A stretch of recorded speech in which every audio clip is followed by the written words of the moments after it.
Hallo liebe Aquarellfreunde und herzlich willkommen zu einem neuen Film hier in der Aquarellwerkstatt. Heute male ich das Porträt einer kleinen Katze im Aquarell.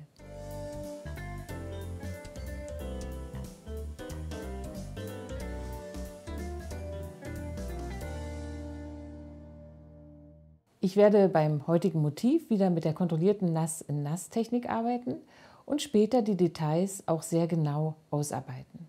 Im Grunde genommen gilt für Tierporträts genau das Gleiche wie für Menschenporträts. Man muss letztendlich einfach nur genau schauen und malen, was man sieht.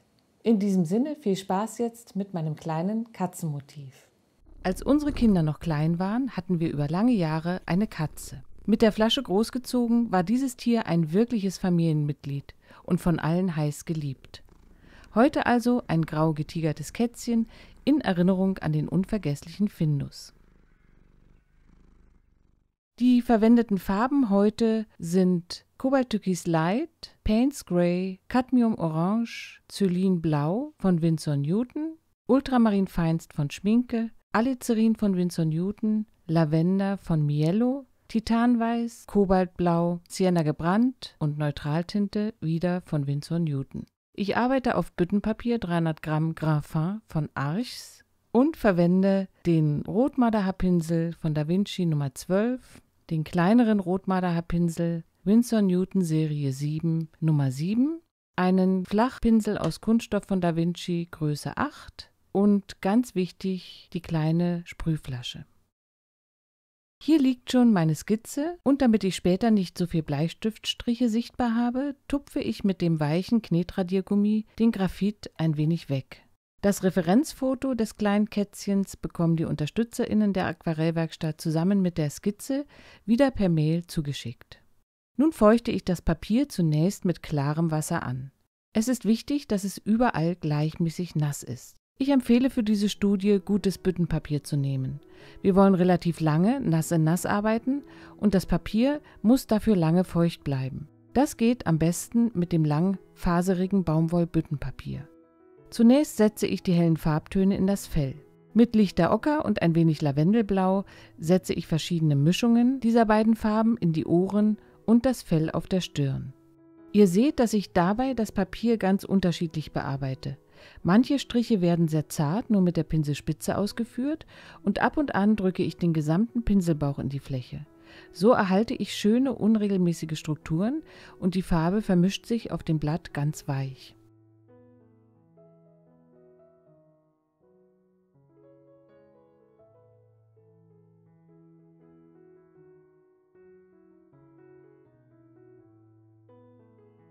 In die Ohren kommt eine Farbmischung aus Lavendelblau und Alizarin Karmesin.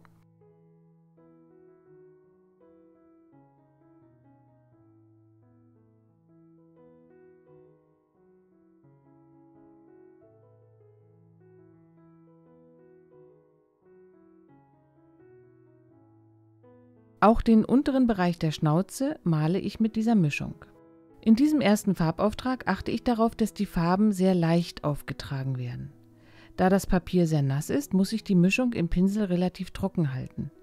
Dafür habe ich in meiner linken Hand immer ein Stück Küchentuch, um die Feuchtigkeit aus der Pinselspitze ab und an leicht abzutupfen.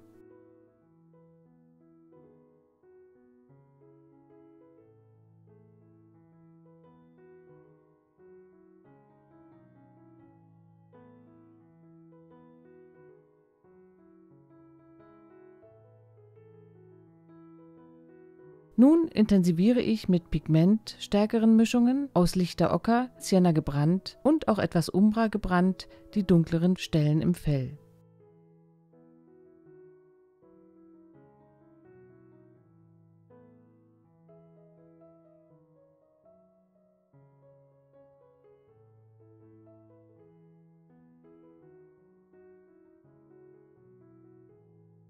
Mit Lavendelblau und Umbra gebrannt male ich das Fell im Brustbereich der Katze. Hier möchte ich das nasse Papier für die weiche Fellstruktur nutzen. Ich setze also die Farbe aufs Papier und sprühe mit der Sprühflasche ab und zu an, so dass die Pigmente sich nach unten bewegen können. Mein Brett steht wieder leicht schräg, ungefähr 30 Grad geneigt, und durch die Fließrichtung des Pigments entstehen ganz von alleine weiche Fellstrukturen.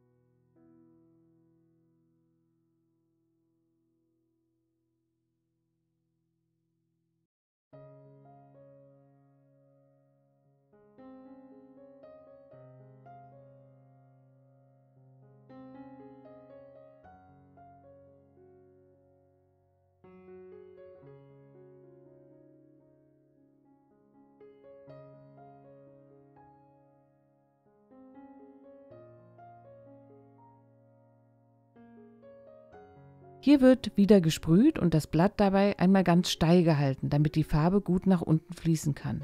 Im Eichhörnchenfilm vor einigen Wochen habe ich schon gezeigt, wie wir die Nässe und das fließende Pigment für weiche Fellstrukturen einsetzen können.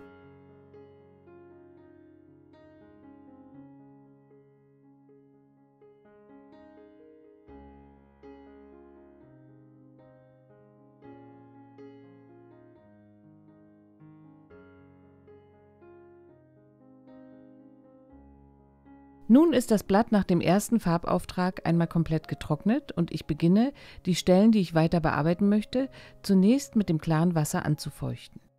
Ich nehme mir dabei immer nur einzelne Bereiche des Gesichts vor. So kann ich in Ruhe an einer Stelle arbeiten und dann den nächsten Bereich anfeuchten. Ich schaue nun ab und an auf mein Foto und versuche, die dunkleren Stellen entsprechend der Vorlage zu intensivieren. Die Musterung hier oben auf der Stirn soll möglichst wieder sehr weich und flauschig werden. Dafür gehe ich mit relativ trockenem und gut gefülltem Pinsel in die noch nasse Fläche. Dem Sienna gebrannt habe ich hier Ultramarinblau zugemischt, damit das Braun jetzt dunkler wird.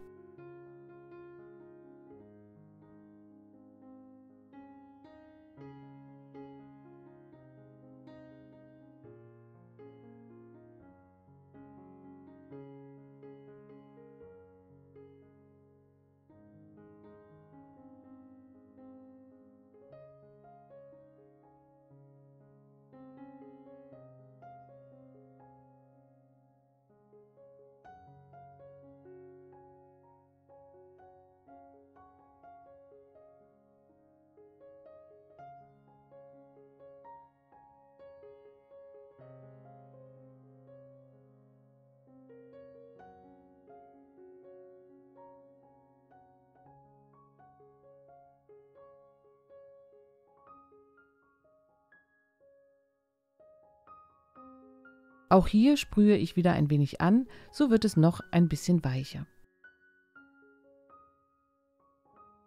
Das Ohr überarbeite ich nun auch noch einmal. Ich feuchte an und setze dann verschiedene Mischungen aus Alizarin, Karmesin und Lavendel hinein.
Das Fell auf der Wange ist wieder sehr stark gemustert.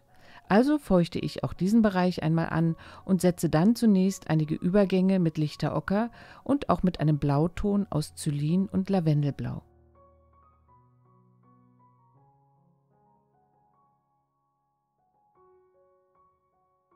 Nun folgen weiche Striche mit Umbra gebrannt und Ultramarinblau in die feuchte Fläche, um das gestreifte Fell auf der Wange anzudeuten.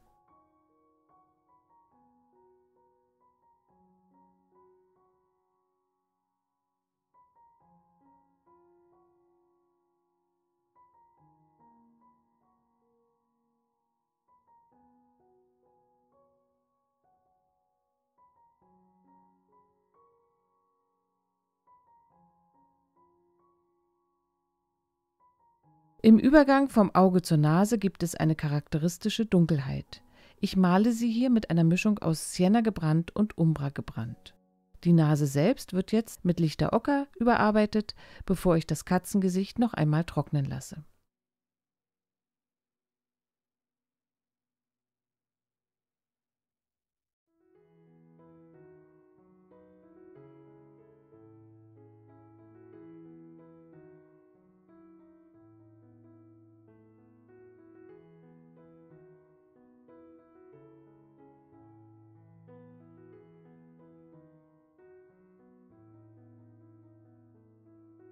Nun arbeite ich die Augen aus. Mit Celine Blau und Cobalt Türkis Light möchte ich ganz wässrig zunächst die Iris malen. Etwas Perylane Green im oberen schattigen Bereich kommt mit hinein. Wichtig ist hier im unteren Bereich der Iris genug Wasser zu verwenden, so dass sie später ein wenig glänzt.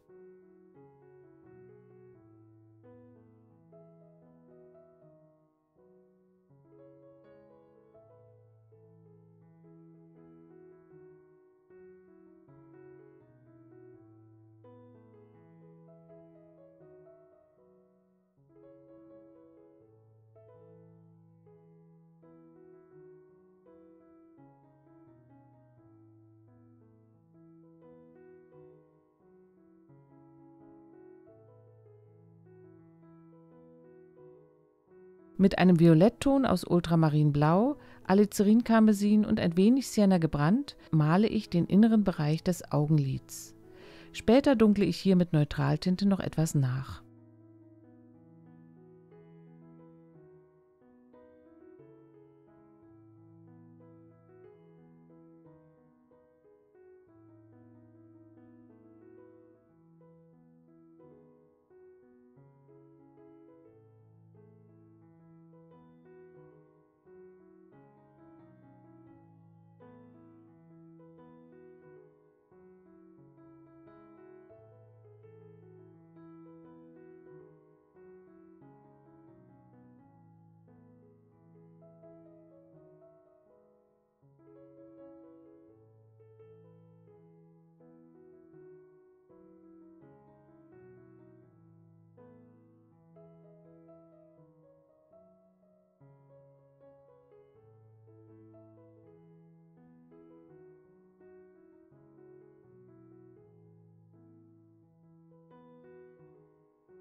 Auch das andere Auge male ich mit dieser Mischung.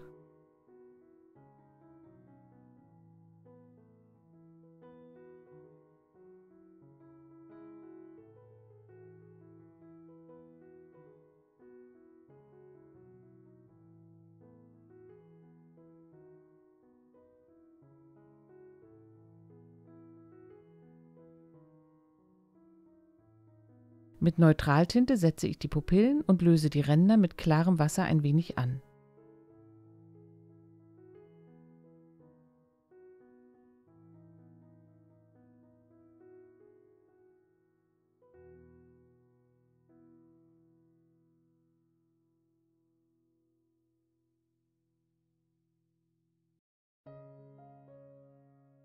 Die Nase wird mit Cadmiumrot und an den Rändern mit Neutraltinte gemalt. Der untere Bereich der Schnauze liegt im Schatten und sollte im Tonwert auch dunkel genug gemalt werden. Diese weiche und runde Form löse ich mit etwas klarem Wasser wieder an.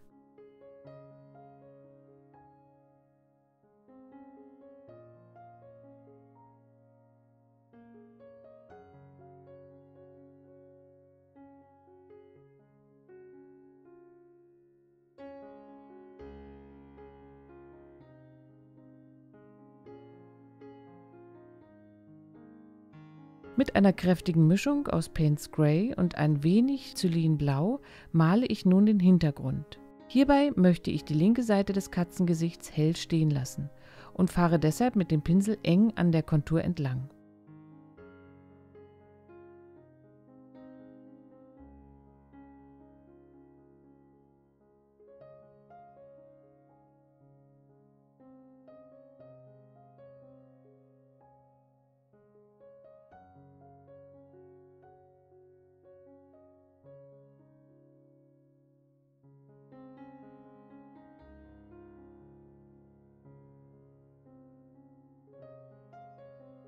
Mit wilden Pinselbewegungen löse ich die Form nach links aus und sprühe auch mit der Sprühflasche kräftig hinein.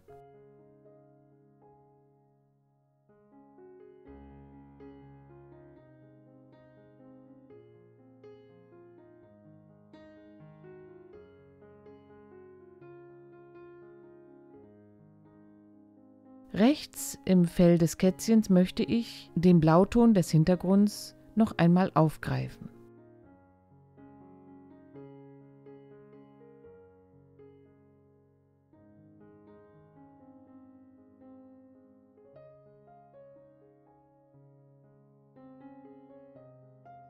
Die Farbe in den Augen ist mittlerweile getrocknet und ich kann hier die Detailarbeit fortsetzen. Mir hilft es an dieser Stelle immer, eng am Foto zu bleiben und möglichst jede kleine Schattierung auf meinem Bild einzutragen. Ein realistisches Auge entsteht dadurch von ganz allein.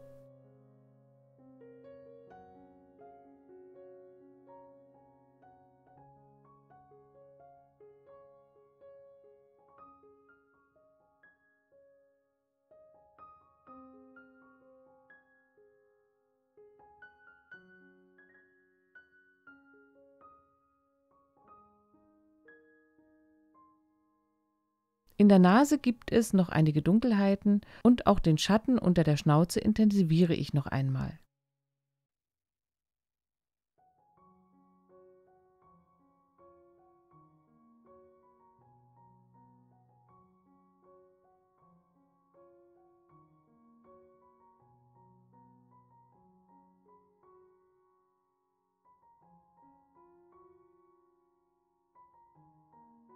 Mit Titanweiß setze ich die Lichtpunkte in die Augen und füge einige Schnurrbarthaare ein. Hier verwende ich die Farbe direkt aus der Tube, nicht zu wässrig, damit das Weiß gut auf dem Papier stehen bleibt.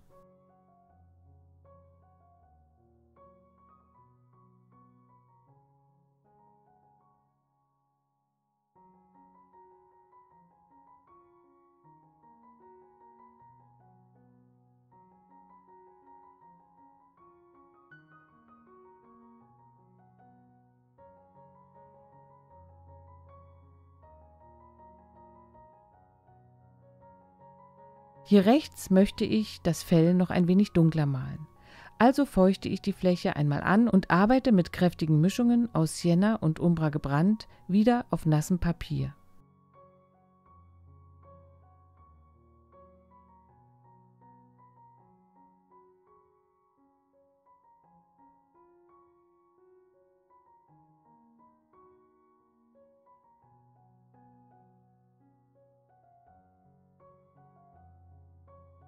Einige Dunkelheiten gibt es noch im Gesicht und ein wenig Zylinblau auf der rechten Seite des Katzenkörpers.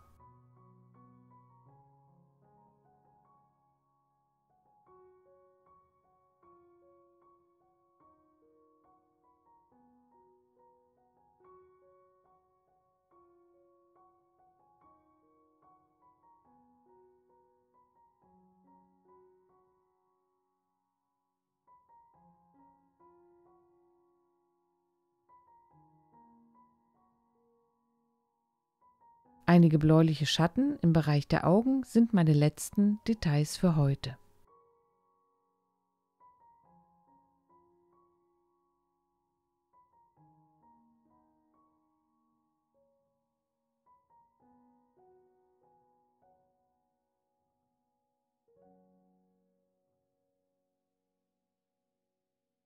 Ich hoffe, mein Motiv hat euch Spaß gemacht und ihr habt Lust, es jetzt auch einmal auszuprobieren.